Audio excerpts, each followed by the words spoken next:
We're going to dive into that conversation in regards to the winners of Kalasha Awards. The Kalasha Awards is an annual festive here in Nairobi that takes place, and we get to recognize the creative minds here in the creative industry in Kenya. And that happened earlier this week, or late last week. And you get to meet two of the winners. One is John Wachira, who is the winner of the animation category, and Sabina Stadler. But before we dive in, you get to meet them in just a few minutes. Take a look at what happened during that specific day at the forum.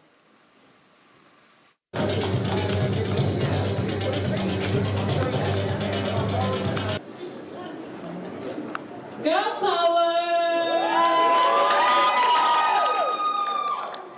Thank you so much, KFC, for this, the judges, for believing in our project. You know, okay, the money is a plus because it will help us do the first stage before the station gives us money.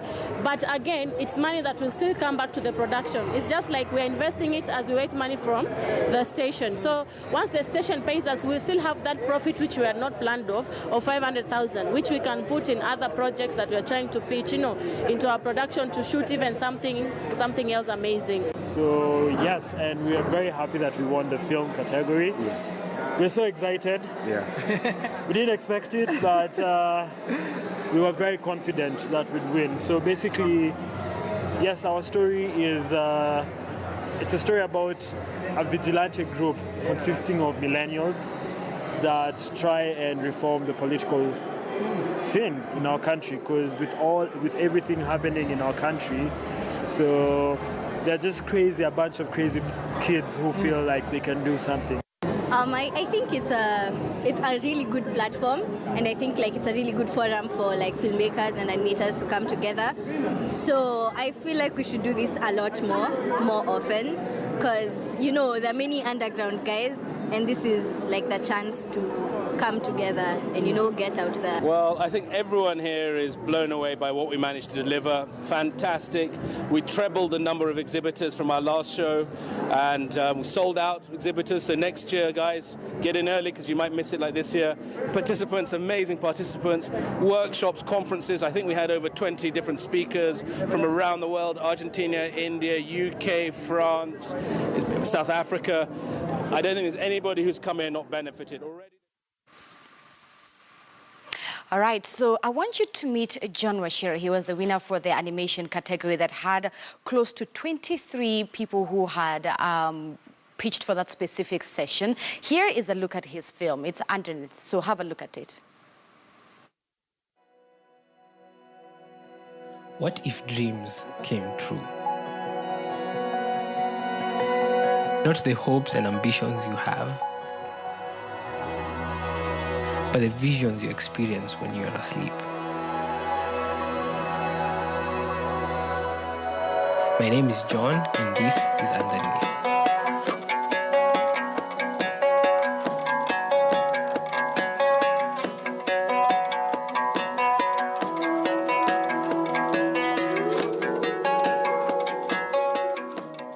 The story began from a script written 2 years ago. Over time, it evolved into a tale better suited for animation. I had not touched 3D software in 4 years, and by then I had absolutely no experience in 2D animation. But I bit the bullet, got a friend called Vicky involved, and relearned the skills I had long forgotten. We learned new techniques as we went. We experimented a lot, we failed a lot. But after a few months, we had something, perhaps small, but something we thought was beautiful. Underneath is a short animated film about the dreams of Autumn and the way they merge into her reality. Autumn just went through a traumatic tragedy, a tragedy which she feels responsible for. The trauma seems to affect her in unusual ways, and her recent dreams cross over into reality. It will be a great honor and an amazing opportunity to partner with you to make this film a reality. Underneath is a small-scale production created by 2 passionate young Kenyans, and we need funding to pay for production costs, for software licenses, voice-over studio recording, music, and rendering costs. By funding us, therefore, you're a big part in creating this unique and beautiful story. Thanks in advance for your interest, time, and investment in us and in our animated short film. First of all, John, who is such a creative mind behind that, refuses to watch his film on air. John, why are you so shy? That was fantastic. That is beautiful work. Thanks. Why were you so shy? Just, I'm a shy person. You're not used to it? Yes. All right, take a look at Sabina's work. Sabina's work, she got to win the Winner TV category, and this is her film, Kio. Wajua, siku moja itafika unaniambia nani alikufanya hivyo.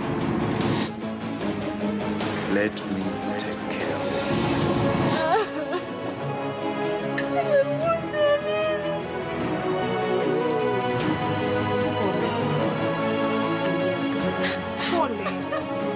Nimesikia wamekuja huko kwa parking. Henry na Bella. Kwani bibi naye hajangoni tunashemsha.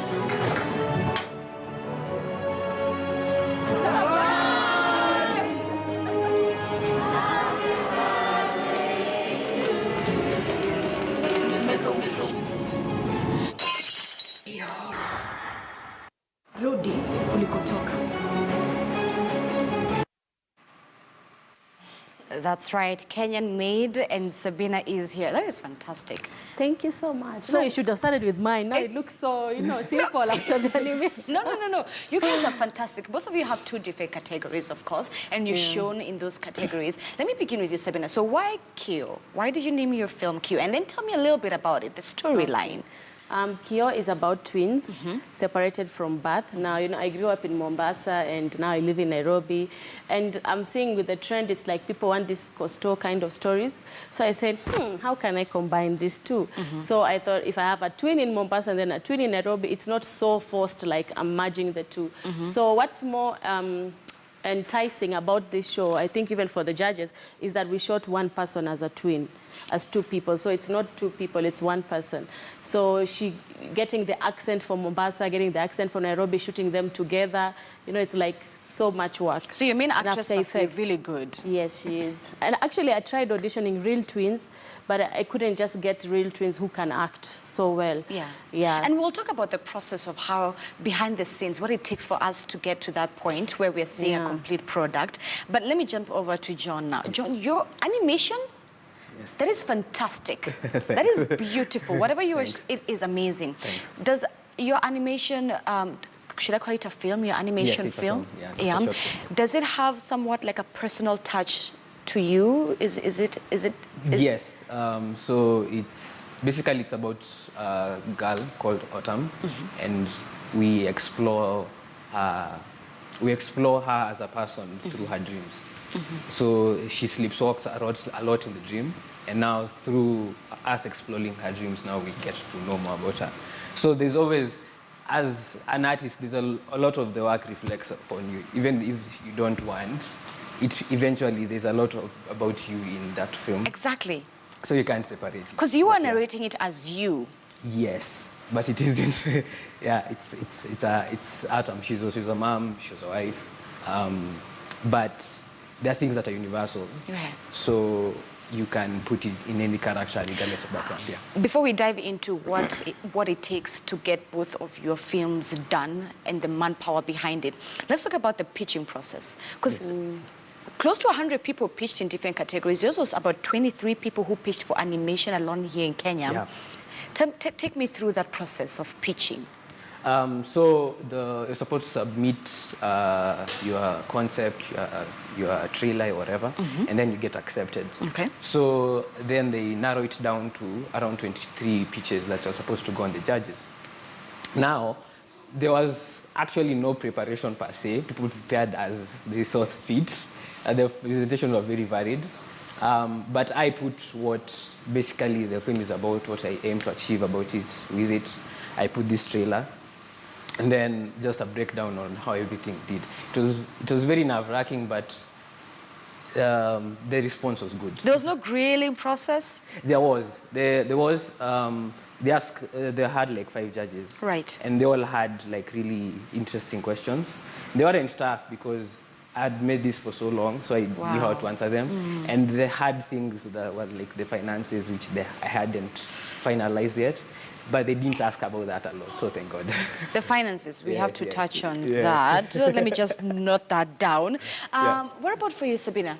For me, I submitted actually in all the categories. I had a film, I had an animation, and then a series. You also had an animation? Yeah. Okay. So my film was not shortlisted, but my animation and TV series was also shortlisted. So I even got to see their pitch. Like I also pitched in animation. But now when I see it, I've never seen this trailer because I left. I was going to prepare for my pitch for TV series because they were in the same day or something. Yeah. So I was like, what? When I was watching, I was like, this is so amazing. Mine is a kid's animation, yeah? But this was, I thought it's like file footage, pictures, but it's like, no, it's the animation. It's so amazing. So you were watching it as we were watching it with the yes, audience? I've never watched it. Okay. Then, John, tell me about some of the do's and don'ts that, should I say, young people should consider when pitching for their business ideas that worked for you, probably? I would say figure out as much as you can about what you need and what you're going to do. Obviously, you can't know everything, and at that point, when you're in the pitching zone and you ask something and you don't know, just say you don't know, but you can find out, because what they buy is the passion and the effort you put into it. They don't expect you to have figured everything out, otherwise you will already be there. So yeah, that's just that. Prepare as much as you can, but don't be afraid not to know. Be honest where you... Yeah. Okay, Sabina, jump in. Yeah, I would advise, don't say you don't know, say I'm working on it. That's more... Okay, share with me another top of your secrets. Oh, that works for you? Yes, because the judges, for my category, it was like 7 judges from different TV producers. There's like people who are like big people. And they know everything about the industry almost, yeah? So you can't fool them. Like, the questions were so intense, and then my scriptwriter was supposed to come pitch with me. She came late, so I was all in there alone. And I think one key thing is know your story and know what sets you apart from the competition. Because we had good shows like fishermen touring all over Africa and with 2 million budgets. So also be realistic about how much you can get from a TV station. Because in a Kenyan TV station, you may probably not get 2 million per episode. So they wanted to know what works for now, yeah. Okay, that's interesting. Do you two have, what can I say, people that you look up to within your specific industries? Sabina, like for you, who is that one person you see their work and you admire them and you're like, that's my benchmark for myself?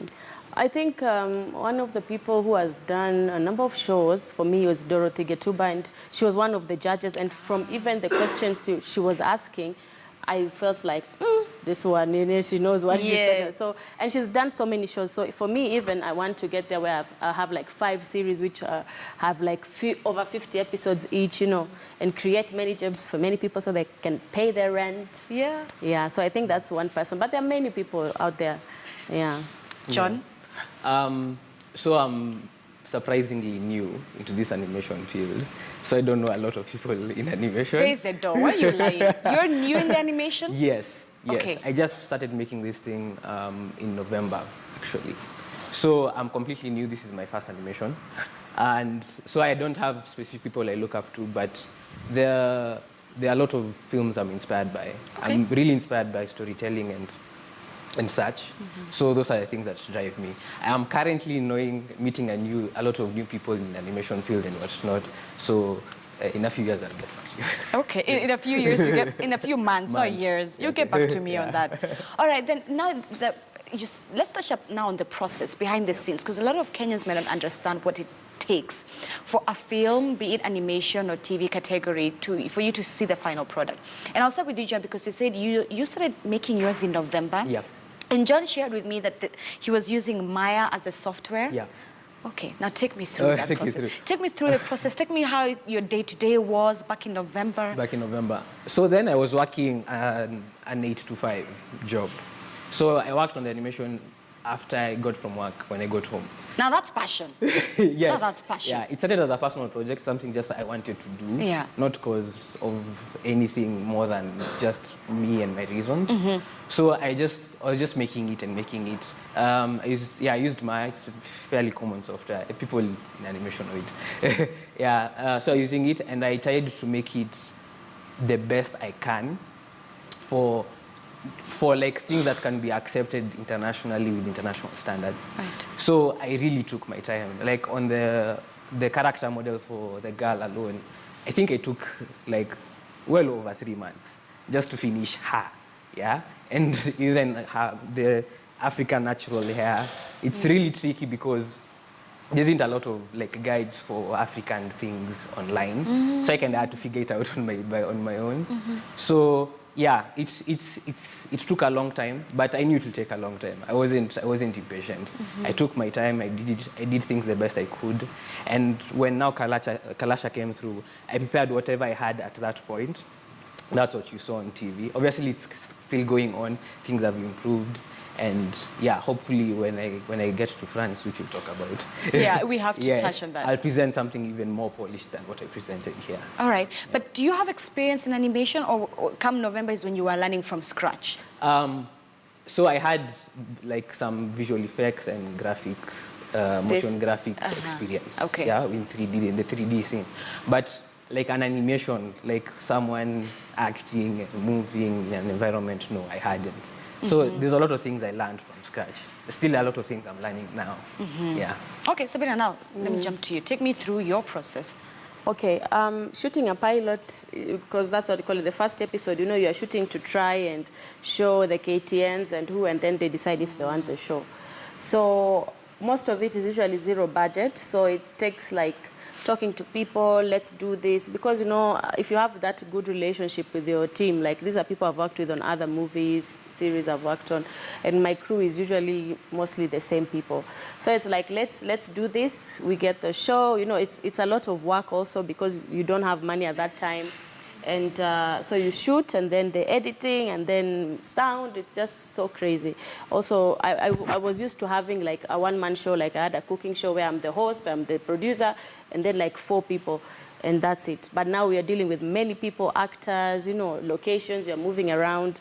So it's kind of a tasking thing, and also the story, getting the story right, because the first episode really is what determines what the story is. It's the hardest part, I think, for making the story. So, yeah, I think that's... And the scripting process, would you also be the one who would have written your own script? You go and you audition actors and actresses. Take me through the raw behind the scene. Like now, like I said, because now we're like, okay, we have this little money maybe for food, transport, giving someone a little bit of allowance. Yeah. So for me, I don't usually write scripts, but I can rewrite. So the story, the story, how we say, I have a story about twins. What do we do? So I sit with you. Then I say, okay, this twin, I want her to be like this, like this. Then we decide, okay, scene 1, what's the twin doing? Maybe she's waking up, she's looking at the beach in Mombasa, something like that. So we decide together what is she going to say. So the scriptwriter in this scenario mostly gave a little bit of the direction and the dialogue. Yeah, but the scene breakdown, everything I try to be in every part of the process. I also directed it myself. I've been mentored by a director on my shows who I used to work with. So I started, this is my first project I've directed independently. Yeah, so to many more. And how long have you been doing this for? I started acting in 2010, and then I continued, and then I realized there's no money in acting. Not to discourage anyone who wants to go and stress their parents and leave school and get into acting. It's really tough. So I said, okay, and even when I was acting, I always used to tell the director, can you put the camera like this? Can I do like this? It's like, Sabina, you're acting, you're not the director. Okay. So I always had that thing in me. So then I just found myself in production, at least because we were not getting jobs. So I said, let me get myself a job and get other people jobs. So now I just acted in that because we didn't find someone to play that role, and we had to shoot like, so I was not supposed to act in that role, kabisa. So yeah, probably we'll change it once we reshoot. And the money now that we want is to go and shoot more episodes. So that now, let's say if KTN wants the show, I at least have like 4 episodes to give them. Right. Yeah, so if there are those people who are like, Sabina, umepata pesa bwana, that money is being audited. I'm saying it here so that KFC can prove. Yes, yes, like it has to go to what you pitched. Did they not say, in fact, that will give you half-half? They give us in portions, not even half. There's a percentage, and then like 3 times of a percent in 3 installments. In 3 different so installments. So that you show something, and then they give you, so you don't just go with the money to Mombasa. Okay. Yeah. Very true. John, how are you balancing your 9 to 5 and then coming home and working on this thing that you love, this project? How are you doing the two? It was Okay, I didn't think at the time it was hard, but in retrospect, it actually was hard. Because a lot of times I was tired, and I was looking forward to the weekends. It's not so I can party, but so I can work on it when I'm not tired. Oh, yeah. Yeah. So it really took a toll. Things were going really slow, but they were still going. And yeah, it wasn't easy, but yeah. But it was you the only did way it. I could get it done, because at that point I needed to make money. Yeah. Do you have your team of your own, or for you it's still at that growing process where you're still scouting for people to bring in? But right now you're still a one-man show? It started as a one-man show. Then I got a friend called Vicky involved, Victoria Maimba, and now we were working together. At some point, her machine was stolen, so I get back to being alone. But I'm currently still, I want to keep it small scale. I don't want to be too complicated. So right now, I've just narrowed down the people who I want for the voices in the film to do the VO. We've got a really, really good music producer to make the score for the film. And so we'll keep adding as we go. But I don't want to make it really, really big. Okay. Yeah. And the thing is, you guys have already touched on finances, and it's a big issue within the creative film industry.